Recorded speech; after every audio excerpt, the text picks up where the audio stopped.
Hello guys, আসসালামু আলাইকুম। আপনারা সবাই যেখান থেকে আমি ভিডিওটা দেখতে পাচ্ছেন সবাইকে জানাই আমার সালাম এবং আমার ভালোবাসা রইল। আজকে আপনাদের ভাইয়া আমার জন্য সকালে গরু জবাই করছে, ওখান থেকে নিয়ে আসছে কলেজা, ফেসকা, তারপর নিয়ে আসছে গরু মাংস নিয়ে আসছে। আসলে ওগুলো আমি মনে ছিল না, কাটে ফ্রিজে রেখে দিয়েছি। এখন এগুলো বসে বসে কাটতেছি। এই তো আপনাদের ভাইয়া লিভার নিয়ে আসছে, ফেসকা নিয়ে আসছে, এখানে চিন্না টিনা সব কিছু নিয়ে আসছে। এখানে প্রায় 2 কেজি আনতে। এখন এগুলো আমি একটু কাটতেছি এবং সেটা আমি আপনাদের সাথে একটু শেয়ার করতেছি। এই একটু করে ধরো, এতটুকু আমি একটু কাটতাম। হ্যাঁ, আমি একটু কাটতেছি, যেটা একটু আপনাদের সাথে শেয়ার করতেছি।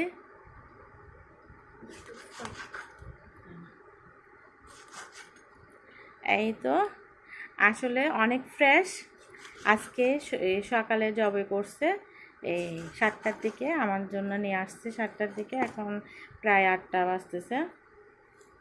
আমিও বলতেছি আমি একটু কেটে নিই, কেটে আমি রান্না করব। তাই আপনাদের সাথে, যদি আপনাদের ভালো লাগে তাহলে অবশ্যই লাইক করবেন। আর এগুলো কি তাজা নাকি, যদি ভালো লাগে আমাকে একটু কমেন্ট করে জানাবেন। হ্যাঁ, ওকে দাও। যেটা শেখাটা শেষ, এখন আমি চিংড়ি মাছগুলো কাটে নিলাম। ঠিক আছে, তো চিংড়ি মাছ এখানে আধা কেজি আনছে তরকারি রান্না করার জন্য। আধা কেজি আনছিল তরকারি রান্না করার জন্য। সবগুলো আমি কেটে সুন্দর করে কাছে দিয়ে, এই তো কাছেটা দিয়ে কাটলাম।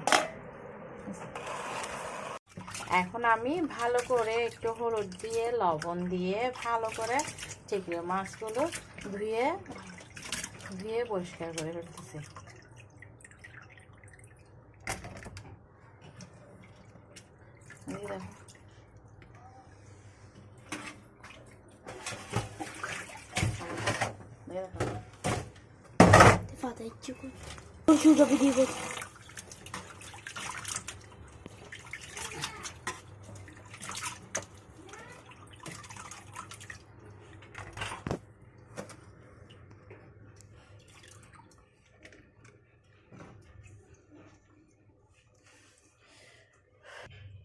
এই তো আমার এখন চিংড়ি মাছগুলো পরিষ্কার করা শেষ। এগুলো হলো পাঙ্গাস মাছ নিয়ে আসছে। এখন আমি এগুলো একটু ভালো করে ধুয়ে নেব।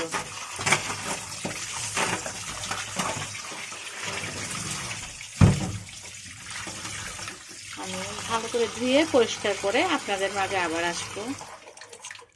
এখন আমি হলুদ আর লবণ দিয়ে ভালো করে মাছগুলো ধুয়ে পরিষ্কার করে নিলাম। দেখো, এই তো আমার মাছগুলো ধোয়া হয়ে গেছে, একদম ভালো করে পরিষ্কার করছি।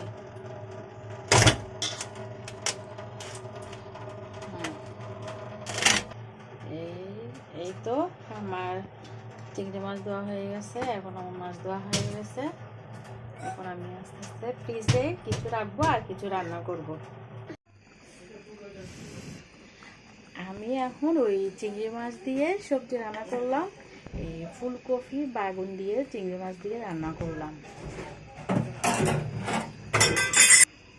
তারপরে এখানে আমি ডিম রান্না করলাম ঝুল ঝুল করে, মানে বাচ্চাদের জন্য। আমরা তো চারজনের জন্য 4টা ডিম রান্না করলাম।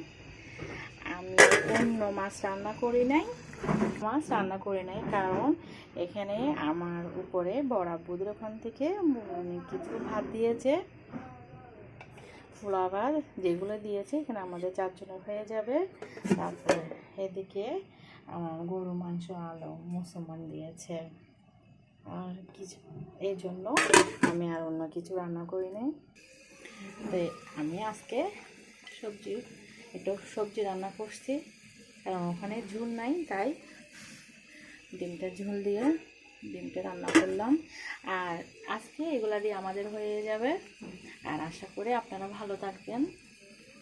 তাহলে আমরা কীভাবে খাবো এটা একটু আপনাদের সাথে শেয়ার করব।